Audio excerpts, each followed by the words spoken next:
Good morning, class. So for today's discussion, we're going to talk about how cells communicate with other cells. So, yun yung video, class. You may watch this video po at your own pace.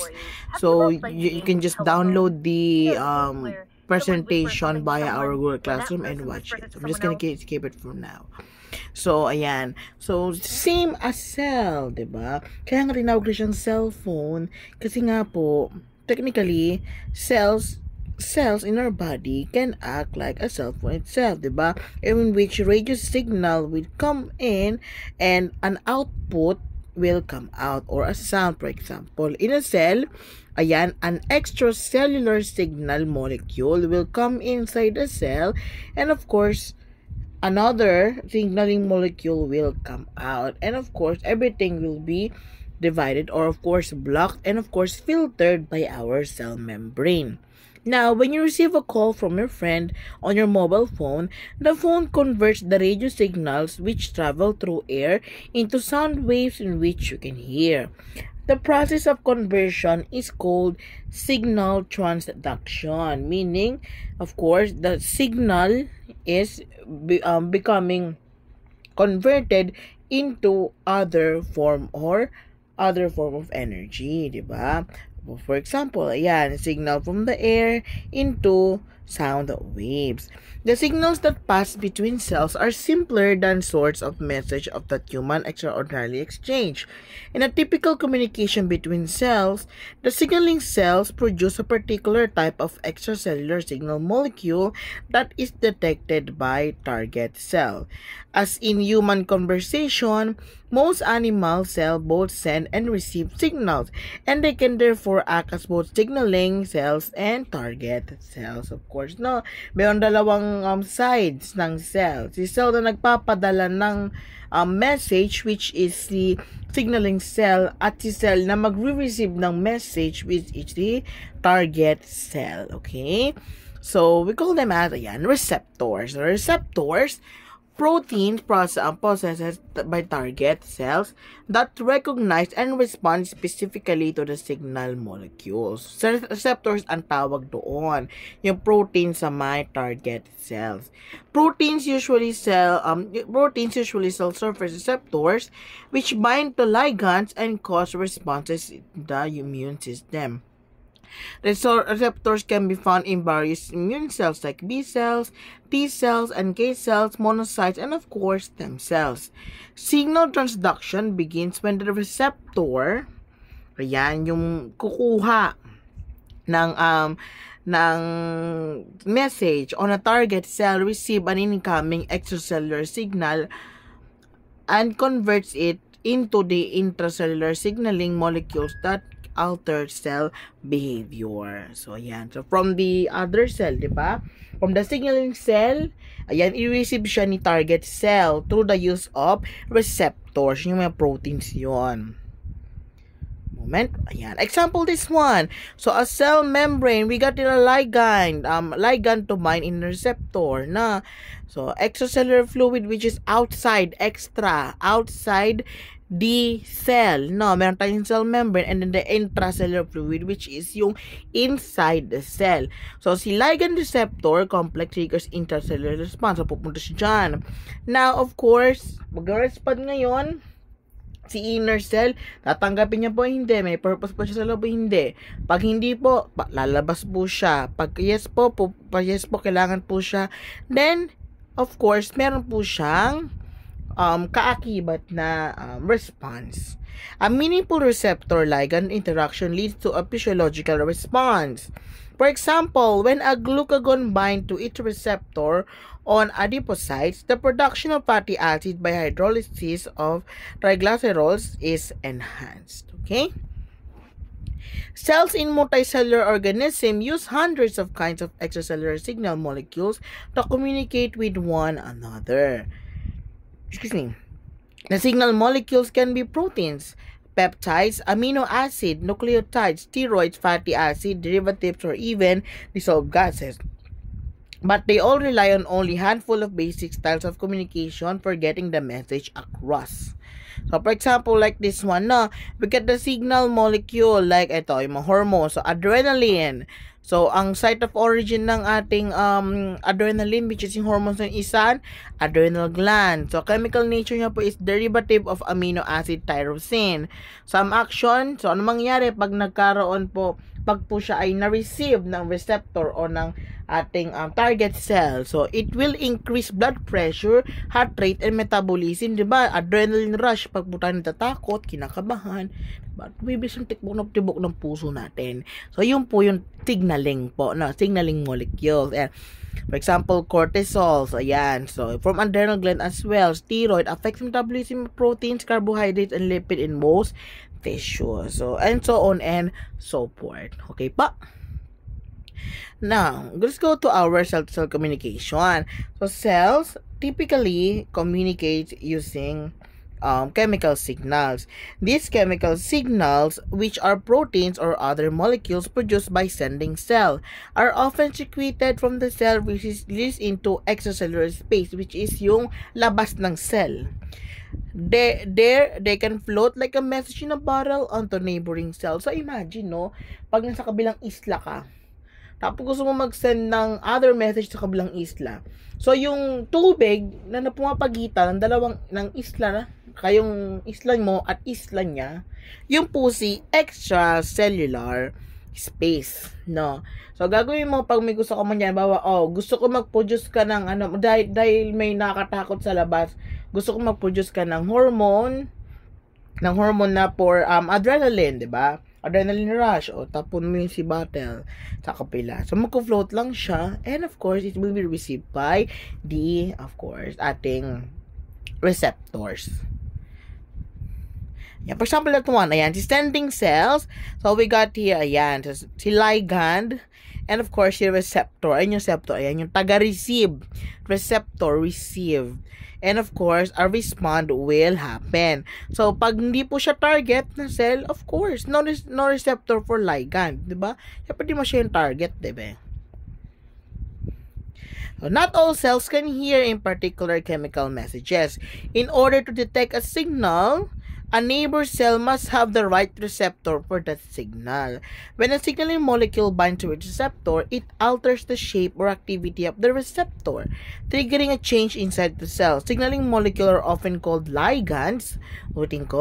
Signaling molecules are often called ligands, and a general term for molecules that bind specifically to other molecules such as receptors. So, ayan, yung mga nagbibitbit, ayan, meron siya mga, meron siya mga instruction. So, si ligand po yun, no? And then, ang magkukuha sa kanya, parang kamay na yan, is tawag nating receptors. The message carried by ligand is often relayed through a chain of chemical messengers inside the cell.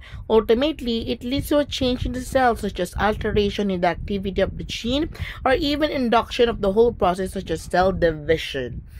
The original intercellular between the cells signal is converted into intracellular signal that triggers a response. So, 'di ba? So, yung ating original na ligand, 'di ba? Si ligand po na message, i-receive siya between cells. Cells to cells is intercellular. Pag po siya nasa targeted cells na siya, syempre si ligand mako-consume na, di ba? Pupunta na siya sa targeted cells. Ngayon, yung process na po ng message o process na po ng pag-trigger ng response, yun na po ay intracellular kasi mangyari na siya sa loob lang ng targeted na cells. Sana nagigets po, no? So, bawat dito, yan. Between this sending cell and target cell, that is intercellular message. Pag si ligand, kinuha ni receptor, at ipaprocess the response at nagka-respond, ang tawag natin doon ay intracellular. Like that. Ayan, no? May lang picture dito. The forms of signaling. So, cell-to-cell signaling involves the transmission of signal from a sending cell to receiving cell. However, not all sending and receiving cells are not next-door neighbors, nor do all cell pairs exchange signals in this same way. There are 4 basic categories of chemical signaling found in the multicellular organisms such as us, animals, and of course, humans. So, first is, paracrine signaling, autocrine signaling, endocrine signaling, and the signaling by direct, of course, direct contact.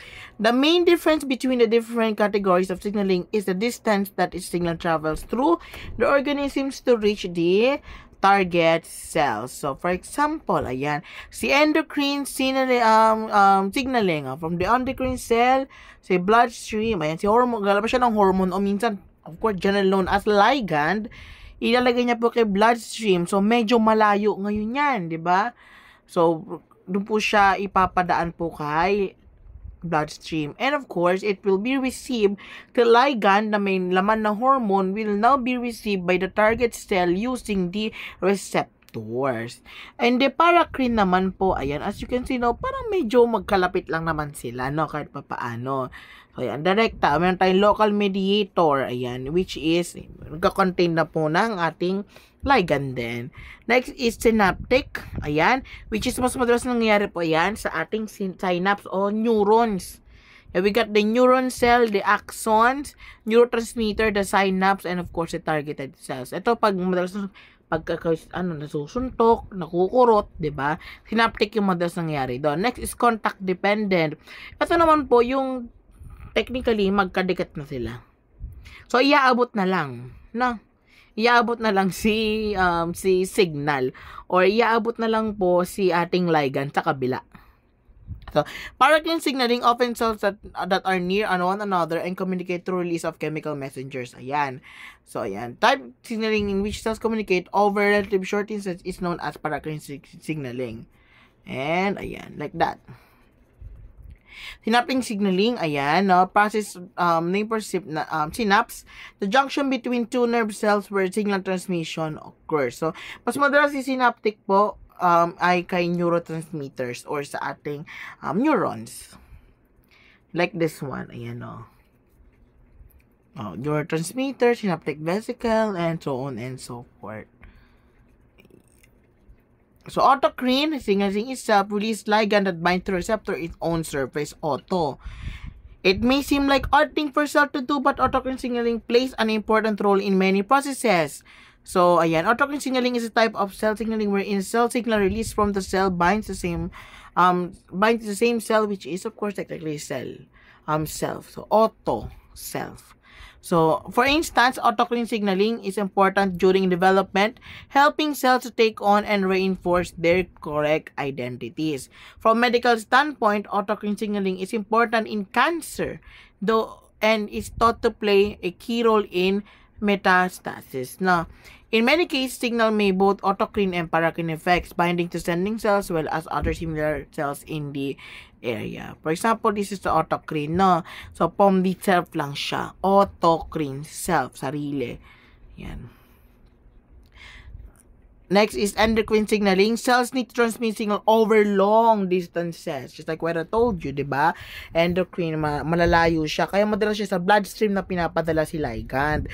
They often use circulatory system. For example, veins, circulatory system, as distribution of network for the messages. In long distance, endocrine signaling, signals are produced by specialized cell and released into bloodstream, which carries them to target cell in distant parts of the body. Signals that are produced in one part of the body and travel through the circulation to reach a faraway targets known as hormones. Yan. So, mas generally na hormones po ang ginagamit po kay endocrine. No, hindi lang siya basta chemical tawag dito, chemical composition. Ulitin natin, no? So, ang ating type ang signaling ay nakadepende po sa layo. So, sa pinakamalayo po si endocrine, sumunod sa medyo malayo si paracrine, next naman po si synaptic, and of course si contact dependent. Ngayon, meron po tayong auto, 'di ba? For a moment. Yeah, meron tayong autocrine which is a self lamang siya, 'di ba? Nangyayari lamang 'yon pag po in signs of aging, 'di ba? 'Yon. Saan na tayo banda? For example, this endocrine, ayan, bloodstream po siya ginagamit. Signaling through cell-to-cell contact, which is the last, gap junctions in animals, and plasmodesmata, in the plants are tiny channels that directly contact neighboring cells. These water-filled channels allow small signaling molecules called intracellular mediators. So, yan. Ngayon, cell-to-cell contact meaning direkta po yung kanyang contact o pagdikit. A transfer of signaling molecules transmit the current state of one cell to its neighbor. This allows a group of cells to coordinate with their response to a signal that only one of them may have received. In plants, there are plasmodesmata between almost all cells, making the entire plant into one giant network. So, pag po sila, pag for example, kailangan nila mag-pollinate, diba? So, pag po, ang si plant po kasi nag-pollinate po yan, pag po nagkaroon po ng direct na, pag nilaglagan mo siya ng pollen, diba? Ngayon, ayun, yung signal na yon transmit direct, technically. So, for example, this one, signaling cell, target cell. Yan, si ating plasmodesmata class. In other form of direct signaling, two cells may bind to one another because they carry complementary proteins on their surface. When the proteins bind to one another, this interaction changes the shape of one or both proteins, transmitting a signal. This kind of signaling is especially important to immune system, where immune cells use cell surface markers to recognize cells and cells infected by pathogens. For example, yung ating white blood cells, di ba? Ang madalas po nangyari dyan is that ang kanyang process ng pag-check ito ba may virus o hindi, didikit yan doon sa kanyang pinaghinalaang infected na red blood cells. So pag po yan hindi niya po na-detect na hindi tayo same surface o meron isa kang foreign body, so meaning direct contact, i-grab niya yon at tutunawin niya na ngayon yan. So, mas madalas po si immune system ginagamit po si ating direct. Example, this one, ayan, no. Si natural killer, si NK immune cell recognize healthy cell of the body by binding self marker to cell surface. Example, ito, healthy cell and immune system, di ba? So, pag yan, na-detect niya na, ay, hindi siya magandang cell, mag-trigger siya ng signal na, hindi siya magandang cell. Okay po. So, this can be found in various immune cells like B cells, T cells, NK cells, monocyte, and stem cells as well. So, when cells need to transmit signals over long distances, they often use circulatory system as distribution of network for messages they send, which is endocrine signaling. The pituitary releases these hormones which promotes growth, particularly the skeleton and cartilage. That is a growth hormone. A type of cell signaling wherein cell signal released from cell bind to same cell, we call them autocrine. Auto means self. No. So, cell signaling from itself lamang. A molecule that binds to a receptor, ligand, it contains messages as well or instruction. This involves the transmission signal from sending cell to a receiving cell. That is cell-to-cell signaling. One unique example of paracrine signaling is blank. That is synaptic signaling in which nerve cell transmit signal. So, ayan po si paracrine. Three important processes signaling: reception, transduction, and of course, response. Okay? Reception, transduction, and response. Yan po yung three processes ng ating cell signaling. And I hope that you understood our lesson for this day. So if you have any question, kindly send me a message, okay? Have a great day. Thank you for watching.